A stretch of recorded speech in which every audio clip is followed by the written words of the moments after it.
I have a cute book to read with you tonight. It's called Chester's Way by Henkie. Chester had his own way of doing things. Hello, my name is Chester. I like croquet and peanut butter and making my bed.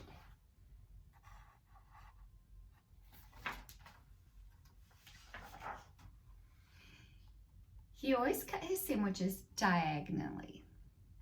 He always got out of bed on the same side, and he never left the house without double knotting his shoes. Chester always had the same thing for breakfast, toast with jam and peanut butter, and he always carried a miniature first aid kit in his back pocket just in case. You definitely have a mind of your own, said Chester's mother. That's one way to put it, said Chester's father.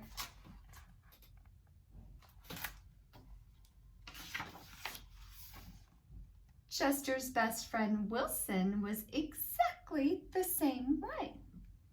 That's why they were best friends. Chester wouldn't play baseball unless Wilson played, and they never swung at the first pitch or slid headfirst. Wilson wouldn't ride his bike unless Chester wanted to, and they always used hand signals. If Chester was hungry, Wilson was too, but they rarely ate between meals. Some days I can't tell those two apart, said Wilson's mother. Me either, said Wilson's father. Chester and Wilson, Wilson and Chester, that's the way it was.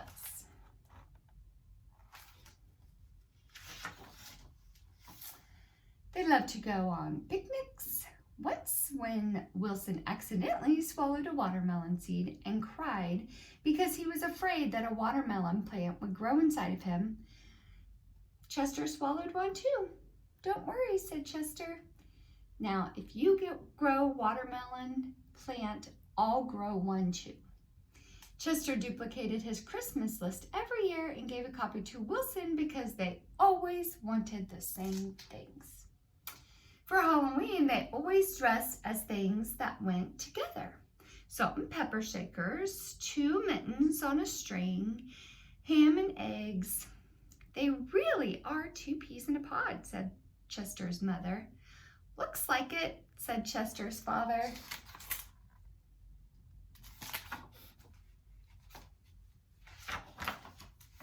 In spring, Chester and Wilson shared the same umbrella. In winter, they never threw snowballs at each other. In fall, they raked leaves together. And in summer, they reminded each other to wear sunscreen so they wouldn't burn.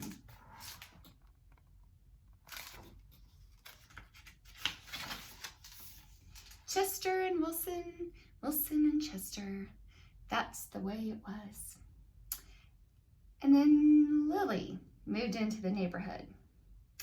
Lily had her own way of doing things. I'm Lily, I am the queen, and I like everything. She wore Band-Aids all over her arms and her legs just to look brave. She talked backwards to herself sometimes so no one would know what she was saying. I'm Lil. And she never left the house without one of her nifty disguises. Lily waved out all the cars that passed by, even if she didn't know who was in them. She always carried a loaded squirt gun in her back pocket, just in case. She definitely has a mind of her own, said Chester. That's one way to put it, said Wilson.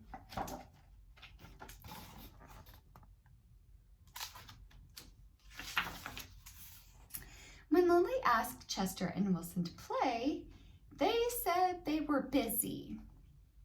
When she called them up on the phone, they disguised their voices and said they weren't home. If Lily was walking on one side of the street, Chester and Wilson crossed to the other and hid. She's something else, said Chester. Looks like it, said Wilson. One day, while Chester and Wilson were practicing their hand signals, some older boys rode by, popping wheelies. They circled Chester and Wilson and yelled personal remarks. Chester and Wilson didn't know what to do. Just when they were about to give up hope, a fierce-looking cat with horrible fangs jumped out of the bushes and frightened the older boys away.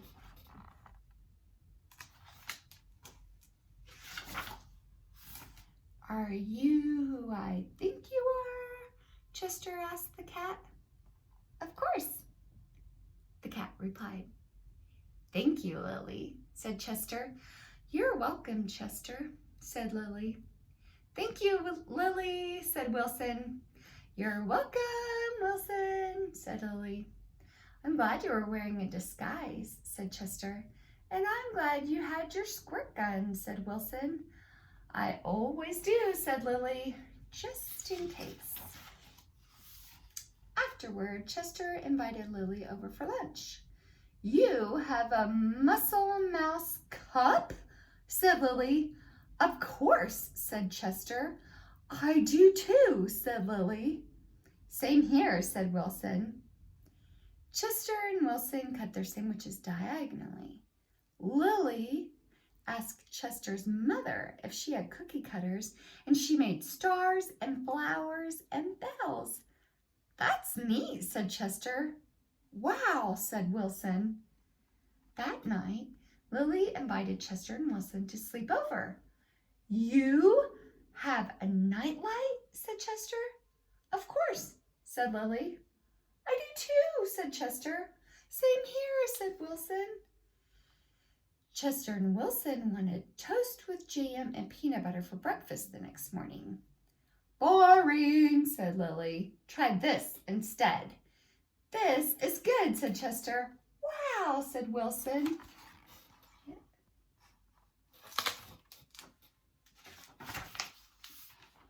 After that, when Lily asked Chester and Wilson to play, they said yes.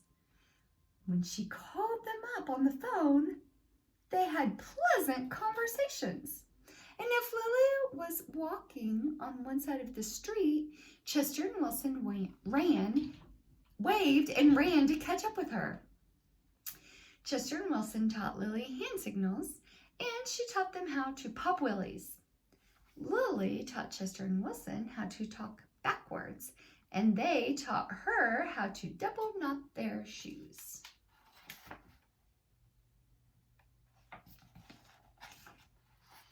"Some days I can't tell those three apart," said Lily's mother. "Me either," said Lily's father. Chester and Wilson and Lily, Lily and Wilson and Chester, that's the way it was. For Halloween, they dressed as three blind mice. For Christmas, Lily gave Chester and Wilson nifty disguises, and they gave her a box of multicolored shoelaces, extra long for double knotting. They loved to go on picnics, and when Chester and Wilson told Lily about how they had each swallowed a watermelon seed once, Lily swallowed 3 of them. "I'll grow a watermelon plant for each of us," she said. In spring, Chester and Wilson and Lily shared the same umbrella. In winter, they never threw snowballs at each other. And in fall, they raked leaves together. And in summer, they reminded each other to wear sunscreen so they wouldn't get burned. Chester and Wilson and Lily, Lily and Wilson and Chester, that's the way it was.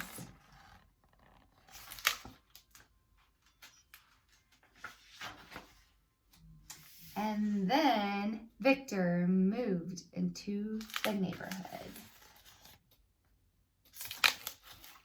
There's the end. Isn't it great making new friends? This is a fun book. I'll see you soon, friends. Bye-bye.